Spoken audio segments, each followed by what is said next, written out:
gbogbo èèyàn olólùfẹ́ Ibrahim Chatta káàkiri gbogbo àgbáyé ẹ màmá kú oríire. Ẹ jẹ́ ká jọ dé AfriChatta Film Village níbi tó jẹ́ wípé ibẹ̀ ni wọ́n ti ń ya ọ̀pọ̀lọpọ̀ àwọn sinimá tó jẹ́ pé ó jẹ́ sinimá ńlá lásìkò tá a wà yìí. Ibẹ̀ ni wọ́n ti ya Lisabi tí ṣe sinimá Alhaji Lateef Adedimeji. Ibẹ̀ ni wọ́n ti ya ọ̀pọ̀lọpọ̀ àwọn sinimá bíi Làbákẹ́ Olódodo tí ṣe sinimá Ìyábọ̀ Òjó. Ibẹ̀ ni wọ́n ti ya Ìyálóde tí ṣe sinimá Tóyìn Abraham àti bẹ́ẹ̀ bẹ́ẹ̀ lọ. Àwọn sinimá ńláńlá òun ni wọ́n yà ní AfriChatta Film Village. Ẹ jẹ́ kí gbogbo wa kájọ sojú lóore lọ sí AfriChatta Film Village báyìí ká wo kí ló ń ṣẹlẹ̀ níbẹ̀.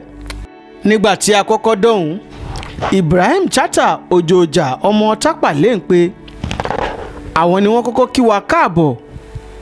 Wọ́n kí wa káàbọ̀ tẹ̀ríntọ̀yẹ, wọ́n kí wa káàbọ̀ tẹ̀ríntọ̀yàyà.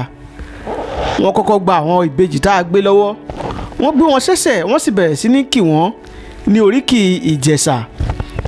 Ẹ jẹ́ ká gbọ́ bí wọ́n ṣe kí àwọn ọmọ náà. Òṣèré onílẹ̀ odò, Ìjẹ̀ṣà dúdú lẹ́gbọ́n, pupa làbúrò, dúdú mọ kọ́kọ́ fọmọ fún, ọjọ́ inú bí dúdú lọ́ba nàmọ tí mo fún, mo gbọ́mọ lọ́wọ́ dúdú mo bá fi fún kùrù pa. Ìjẹ̀ṣà òṣèré, Ìjẹ̀ṣà òsúnmọ́ré, kò sí wọ́n fọ̀gẹ̀dẹ̀ ṣe lẹ̀jẹ̀ṣẹ̀ yẹlẹ́jẹ̀ láyé jọ̀wọ́ àná o. Ìjẹ̀ṣà ọmọ odò apá ànádà ta lẹ́yìn èyí kan Ìjẹ̀ṣà ní èrè. Ogun jàjẹsẹ̀ ogun òkóbì lógún làlúdákun bùnmí lóbì kẹyìn lọmọ lóbì kájẹtàn fọra wúndíá lọmú. Òkèké láṣọ bàbá yín lóde ìgbàjọ ọ̀rọ̀gọ́dọ̀ tí ẹni láṣọ àwọn Ìjẹ̀ṣà. Ìyí tó bá rí lọ́jà ni ọ̀rá fún mi wá lánìírọ̀ ọmọ ẹlẹ́ni ẹ̀wẹ̀ lógógó. Kéékèèké láṣọ bàbá yín lóde ìgbàjọ ọ̀rọ̀gọ́dọ̀ tí ẹni láṣọ àwọn Ìjẹ̀ṣà. Ìyí tó bá dára ni ọ̀rá fún mi wá máa ronjó yeye. Lẹ́yìn náà ni Àtàtàpò lọ sí ibi tí ó jẹ́ ibi ìfarapamọ́ tí a lè pè ní hòtẹ́ẹ̀lì tó wà níbẹ̀ tí a ti lè sùn àwa tí a bá fẹ́ lọ sí AfriChatta Film Village. Ǹjẹ́ ẹ mọ̀ pé àǹfààní wà fẹ́ni tó bá fẹ́ sùn sá? Bí ẹ ṣe ń wo ilé yìí láti ìta ẹ rò wípé ilé kókó ni o, ṣùgbọ́n ẹ jẹ́ ká wọlé kárí àwọn nǹkan tó wà ńbẹ̀. Àwọn bẹ́ẹ̀dì ayé àsìkò yìí tó jẹ́ modern beds àti àwọn jacuzzi lóríṣiríṣi ló wà nínú ilé, ṣùgbọ́n tá a bá ń wò ó láti ta a lè rò pé bóyá abúlé kan àbíbì kan tí ò ṣe é wò kan ibẹ̀ la wà ní. Ara àrà tí Ibrahim Chatta dá sí AfriChatta Film Village lélẹ́yìí tó sì jẹ́ pé ó ṣe pàtàkì fún gbogbo wa láti ṣe kíni láti débẹ̀ káwa náà ká lọ sojú wa lóore. Lẹ́yìn náà ni wọ́n fi àwọn ibi tí wọ́n ti ya ọ̀pọ̀lọpọ̀ àwọn sinimá náà fi hàn wá.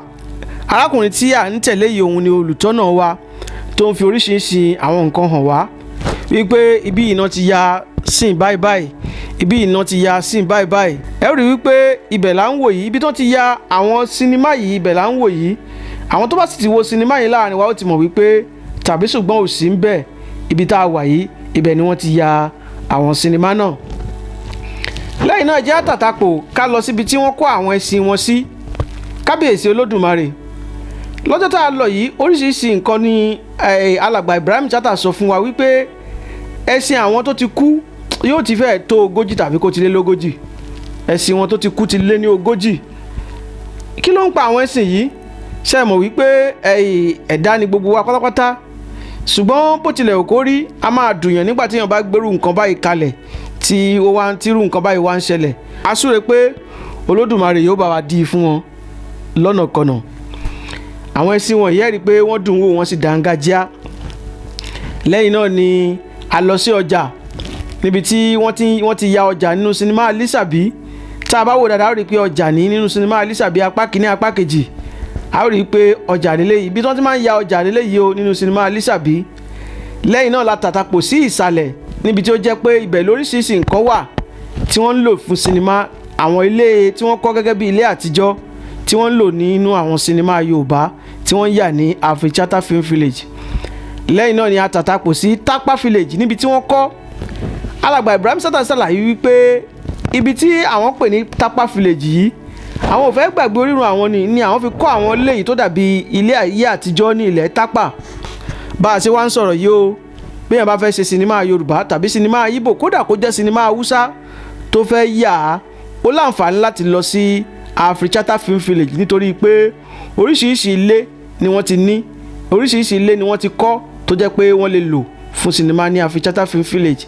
Lẹ́yìn náà a padà sókè, àwọn èèyàn tí a jọ lọ, oníkálukú bẹ̀rẹ̀ sí ní gun ẹṣin, inú oníkálukú sì ń dùn. Àwọn kan nù wa wọ́n ní àwọn fẹ́ jẹun, wọ́n sì jẹ oúnjẹ. Ohun tó yà mí lẹ́nu pẹ̀lú oúnjẹ tí wọ́n jẹ yìí ni pé bá a ṣe débẹ̀ ni wọ́n bẹ̀rẹ̀ sí ní ṣe ètò oúnjẹ yìí, kì í ṣe pé àbí oúnjẹ tó ti wà ńlẹ̀ tẹ́lẹ̀tẹ́lẹ̀. Àwọn nǹkan tí wọ́n jẹ́ pé wọ́n ṣẹ̀ṣẹ̀ lọ já, ẹ̀fọ́ wọ́n ṣẹ̀ṣẹ̀ já ní, ata tí wọ́n ṣe fún wa wọ́n ṣẹ̀ṣẹ̀ já ní, epo tí wọ́n fi ṣe ọbẹ̀ yìí wọ́n ṣẹ̀ṣẹ̀ fọ́ kúrò lára ẹ̀yìn ni. Gbogbo àwọn nǹkan tí wọ́n fún wa jẹ yìí tuntun ni wọ́n, tó fi dórí àwọn tí wọ́n mu ẹmu nígbà náà, ẹmu tí wọ́n mu, ẹmu tuntun tó ṣẹ̀ṣẹ̀ kọ lórí ọ̀pẹ, òun ni wọ́n mu. Àwọn nǹkan yìí la lè gbádùn tá a bá fi sínú ètò wa wípé a fẹ́ lọ sí Africhata Film Village láti lọ sojú wa lóore. Ẹ jẹ́ ká padà sórí alàgbà Ibrahim Chatta, látàrí wípé èèyàn ọ̀tọ̀, èèyàn àràmàǹdà tó jẹ́ wípé gbogbo èèyàn pátápátá ló fẹ́ràn Ibrahim Chatta, látàrí wípé àwọn ẹ̀bùn kàyéfì, ẹ̀bùn mẹ́rìírí tó jẹ́ pé yóò máa wò wípé ṣé èèyàn lélẹ́yìí ni àbí àlùjọ̀nú. Òun ni àwọn ẹ̀bùn tó wà lára Ibrahim Chatta tó jẹ́ pé gbogbo èèyàn pátápátá ni wọ́n nífẹ̀ẹ́ sí Ibrahim Chatta. Gbogbo èèyàn lólùfẹ́ Ibrahim Chatta pátápátá tẹ́ ẹ fẹ́ láti wá sí Africhata Film Village, bẹ́yìn bá fẹ́ láti ṣe ojúlóore wá sí Africhata Film Village, ẹ̀yin láǹfààní àti sùn, ẹ lè ṣe ìpàdé, ẹ lè bára yín sọ̀rọ̀, ẹ lè ṣeré olólùfẹ́ wá, ẹ lè kó àwọn èèyàn wá láti iléèwé, láti ẹnu iṣẹ́ àti bẹ́ẹ̀ bẹ́ẹ̀ lọ. Nọ́mbà yìí ni kẹ́ ẹ pè tàbí kẹ́ ẹ bá wọn chat lórí WhatsApp.